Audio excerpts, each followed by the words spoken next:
Akínọlá Aminatu Ibiola ní gbé tí gbogbo ayé mọ̀ sí Afọláṣadé Àdùfẹ́ sí Àlàjà. Ẹ ṣé olóòtú,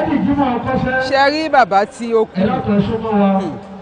kí ni mo fẹ́ sọ nípa wọn torí ìhà tí wọ́n kọ sí èmi ó ti pọ̀ jù. Alákọ̀ọ́kọ́ wọ́n jẹ́ bí ọ̀gá fún mi, ẹlẹ́ẹ̀kejì wọ́n jẹ́ bàbá mi,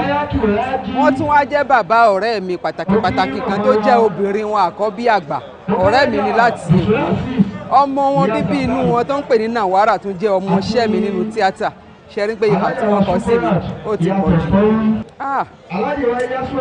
Mo rò pé tí àbá ní parọ́ tanra wa jẹ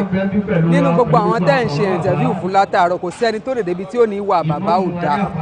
Àwọn bàbá ta fi ń tọrọ bàbá ni tó bá jẹ́ pé àwọn ọ̀gá wa tó jẹ́ àwọn àgbàlagbà náà tó bá jẹ́ pé gbogbo wọn lè rí bẹ́ẹ̀ á ti lọ torí bàbá dáadáa ni tó bá kú díẹ̀ káàtó fún ẹ bàbá yìí á gbé ẹ jókòó á kọ́ ẹ ní bí wọ́n ṣe ń ṣe tó bá rọ́ wà sí ẹnu wọn lásán mo rò pé tó bá kò mbẹ̀ ó rí nǹkan púpọ̀ dì mú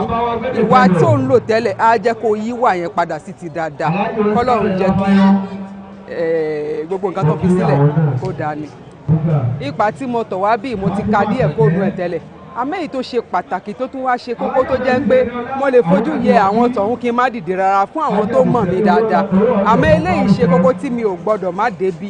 òun ni ìlọsíwájú gbogbo ẹgbẹ́ amúlùúdùn ti Benin Republic